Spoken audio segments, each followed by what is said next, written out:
இங்கே இந்த ஊரில் பெரிய திருவிழா நடந்துட்டு இருக்கு. பெரிய குடும்பத்தை சேர்ந்த மூத்த மருமக தான் நம்ம ஹீரோயின் நந்திதா. இவங்களுக்கும் ஹீரோவுக்கும் கல்யாணம் ஆகி ஒரு பையனும் பொண்ணும் இருக்காங்க. ஹீரோ எங்கன்னு எல்லாரும் கேட்கும் போது அவருக்கு ஆஃபீஸில் ஒர்க் அதிகமாக இருக்கு, அதனால தான் வரலன்னு அவங்க சொல்கிறாங்க.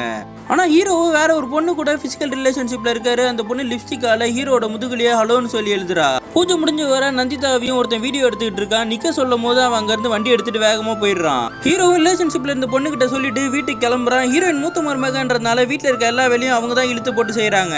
நந்திதாவோட ஃபோன் அடிச்சுட்டே இருக்கு. அவங்களோட பொண்ணு அதை எடுத்துட்டு வந்து தரதுக்காக வராங்க. இப்போ ஹீரோயின் பூஜை சாமான் எடுத்துட்டு போகும்போது ஒரு குட்டி பையன் அது எல்லாத்தையும் தட்டி விட்டுறான். என்ன அபசகுணம் ஆயிடுச்சுன்னு எல்லாரும் பேசிட்டு இருக்க சமயத்தில் அவங்களோட பொண்ணு அந்த ஃபோன் எடுத்துட்டு வந்து தரா. ஃபோன்ல ஹீரோ அந்த பொண்ணோட இருக்க வீடியோ பார்த்தவொன்னே பத்திரி போய் ரூம்ல இருக்காங்க. ஹீரோ வந்தவொன்னே அந்த சட்டையை கழட்டி பார்த்தா பின்னாடி அந்த ஹலோன்ற அச்சு இருக்கு. நீ ஏமாத்திட்டேன்னு சொல்லி அவனை திட்டிக்கிட்டு இருக்காங்க. சத்தத்தை கேட்டு ஹீரோட அம்மா வந்து ஏன் இப்படி சத்தம் போறீங்கன்னு கேட்கும்போது எதுவும் இருந்தாலும் உங்க பையன் கிட்ட கேளுங்கன்னு நந்திதா போயிடுறாங்க. இந்த வீடியோவை யார் எடுத்திருப்பான்னு ஹீரோ யோசிச்சுக்கிட்டு இருக்கான். அதே டைம் இந்த வீடியோவை எனக்கு யார் அமைச்சிருப்பான்னு சொல்லி நந்திதாவும் யோசிச்சுக்கிட்டு இருக்காங்க.